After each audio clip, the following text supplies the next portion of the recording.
Hey guys, welcome back to week 2, message 2. Thank you guys so much for joining us last week. Thank you for commenting, for liking, for sharing. Thank you for helping us get the word out. This is how we plan on getting connected and staying connected with you. We ask that you would continue to help us share these videos. They're going to be short, maybe 5, 7, 10 minutes long. We plan on posting Tuesdays, Thursdays, Saturdays. We're going to steer clear of Sundays because there are so many incredible services going on. Virtual services, drive-in services, worship services. Get connected to that and then allow us to maybe meet your needs between Sunday to Sunday as we dive into the book of Daniel. Last week, we talked about this guy named John, the Apostle John, and how he was banished to the island of Patmos and how he was isolated just like we were isolated or are isolated.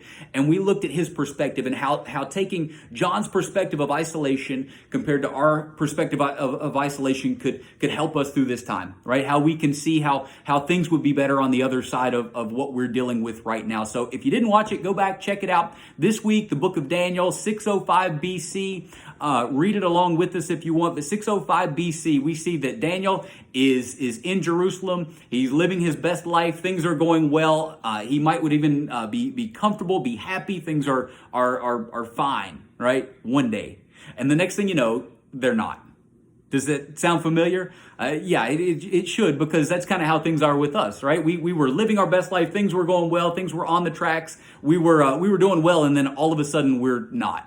Right? So when we take a look at the life of Daniel, hopefully we can draw some perspective. Hopefully we can see how he dealt with things, and we can take scriptural advice and apply them to our lives and see how we're going to make it through this thing better and happier, and that we're not going to be just impacted by the culture, but that we're going to actually impact the culture moving forward. So anyways, thank you for this opportunity. Let's go ahead and jump right in. 605 BC, Daniel is living in Jerusalem, and Jerusalem is attacked by the kingdom of Babylon. And the king of Babylon is Nebuchadnezzar. He's this evil king. You can't say a good thing about the guy.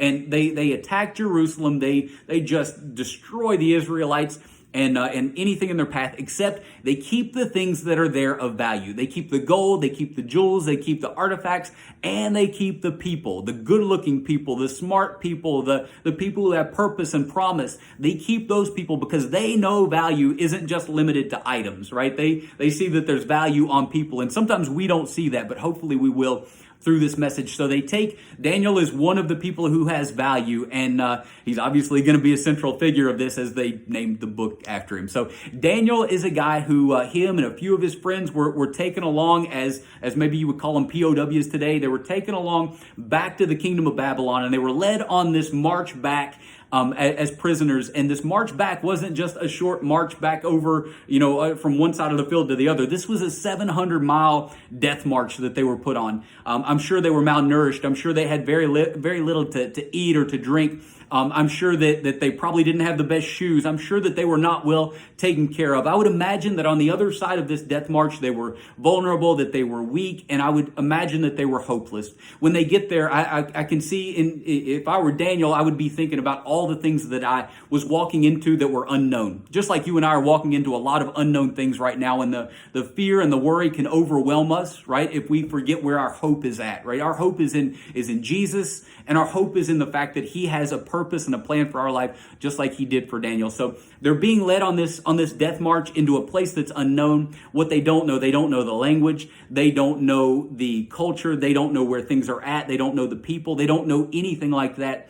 What they do know is that it's an unholy culture, an unholy society, a place that has no regard for God, right? Their God was he was unknown in this land. So they're walking into a place where they have to be thinking, I don't know what's waiting on me, but I have no hope for a better tomorrow, right? And we get overwhelmed with that. We get consumed with that. And that can be such a devastating thought process. But I would show you right now, let's pause for a minute and see that Daniel had two things going for him. Two things that you have going for you also right now. Number one is that he had friends around him. He had Shadrach, Meshach, and Abednego, which had a different name before. But anyways, we'll get into that. So he had these friends around him. He had other people who were going through the same thing that he was going through, right? Just like you and I have people around us us. I'm going through some of the same emotions you're going through. You're going through some of the same emotions that your friends are going through. We can draw strength from each other. And then even more importantly, he had God, right? He knew the purpose. He knew that God had his best interest at heart. He knew that God cared so much about him. And as a loving father, God loves you too. That when things seem to be completely turned upside down, God still got purpose, and you still have value, and Daniel did too. So he's on this march, not knowing what's waiting on him. We would assume he would have this hopeless situation waiting for him. He didn't know if he was going to be enslaved. He didn't know if he was going to be tortured. He didn't know if he had no idea what was waiting on him. He just knew it wasn't going to be a godly culture waiting on him, right? He knew that it was going to be something negative. And as he gets there, I would imagine that Daniel is in just this terribly vulnerable, weak state where just anything and everything could have wrecked him. And when he showed up, he's probably assuming they're not going to feed me, they're not going to clothe me, they're not going to take care of me. I'm going to be just made fun of. I might be like all of these things had to be rushing through his mind, and this doubt, fear, and emotion just had to have completely had him in a wrecked state, right? And as I was thinking about this, I was thinking about times in my life that things seem to go from being normal. Remember, just at the beginning of the story, a few minutes ago, Daniel's life was normal, and now all of a sudden, because an army invaded, his life is completely the opposite. In our lives may have been going perfectly fine, or maybe they weren't, but let's assume that they were going perfectly fine. And then the virus comes in, or all these regulations come in, and then our life is not okay, right? Our life is socially distanced. We're cut off, we're isolated, we're depressed, we're anxious, we're worried, we're fearful, we're whatever. Like our life goes from one thing to the other in a moment. And I was thinking back, this was maybe 2000. I don't know, it's maybe 6 years ago. We'll say 6 or 7 years ago. So we had a situation in our life that things were going so well. Like everything was clicking, everything was good, and we were just in this really comfortable place in life. And all of a sudden things hit, right? All of a sudden finances went crazy. My job situation got turned upside down. We had several really huge health scares in our family, and they were significant. We had just anything and everything that you could imagine. We found out there was going to be another mouth to feed in our house. Like there were so many things that seemed so uncertain all at once that hit us. And we went from being one thing into having to deal with something else, right? Which is what we're doing right now. We're dealing with a life that doesn't even resemble what it looked like 2 weeks ago. Right? And so in that moment, I realized that my first temptation, I don't know about you, but my first temptation is to deal with things emotionally, right? We always say, don't make permanent decisions. We don't make permanent decisions based on temporary emotions, but that's what we do. We make emotional decisions. We get together with the wrong person. We chase after the wrong job. We go to the wrong place or to the wrong, we make emotional decisions when we get distressed or when things get out of whack or when they're not our everyday, normal, comfortable life. Like we make emotional decisions. And what I would tell you, and this is what I really want to stress tonight, is that when you make emotional decisions, right, in this really temporary situation, which this is, right? I promise you this is. When you make emotional decisions in a temporary situation, what you do is you end up compromising, right? You compromise and you conform in a way that you never would if life had been normal. Right? And here's the thing. You find yourself doing things that weren't even an option before. Right? You guys know how the bulk buying is going at the store. Nobody was buying all of that stuff 3 weeks ago, but we're emotionally wrecked over this thing that we don't understand. So we're just buying and hoarding and doing all these things that are emotionally driven. And I would ask you tonight to not do that. And we're gonna talk about just our last thing here. When I look at Daniel and how he avoided making that emotional decision, it says, I think it was in Daniel 1:8, it says that Daniel was okay. So he shows up. Let me set this. He shows up.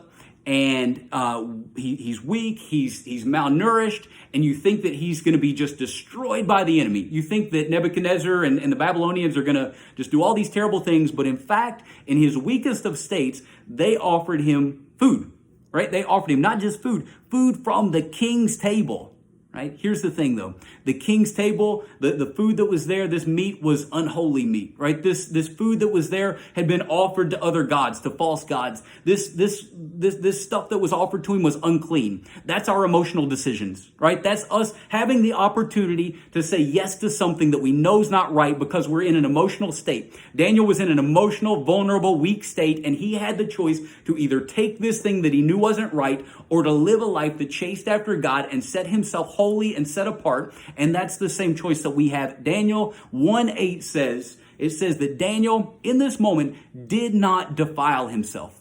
What does that mean? It means he did not sell himself short. I would ask right now, are you willing to say, I'm not going to defile myself? Am I not going to sell myself short? Am I not going to make the emotional decisions that I'm so tempted to make in this weak and overwhelmed state? He didn't defile himself. And here's the really critical part. What that means is that he also didn't defile God. Right? God wants to have relationship with you. God has all of these plans and these purposes and all of these things that we preach week after week after week to you. But when you defile yourself and you sell yourself short and you say, I don't have any value, then you in turn sell God short. Right? You sell short the relationship that he wants to have with you, and you sell short what he has to offer you. Right? So I would ask you that in this emotional state, that you and I would make a pact that we're not going to make emotional decisions. We're not going to be overwhelmed in our weak and vulnerable states, but that we're going to step back and say, I know the plans that God has for me. I know what he was doing before this thing started, and I know that his plans for me after this are over are great. Right? Would you do that with me and say, we're not going to make that. I'm not going to defile myself. Let that stick with you this week. Say this with me. Say, I will not defile myself because I don't want to break God's heart. That's what it does. When we make those decisions, we say, God, I don't trust you.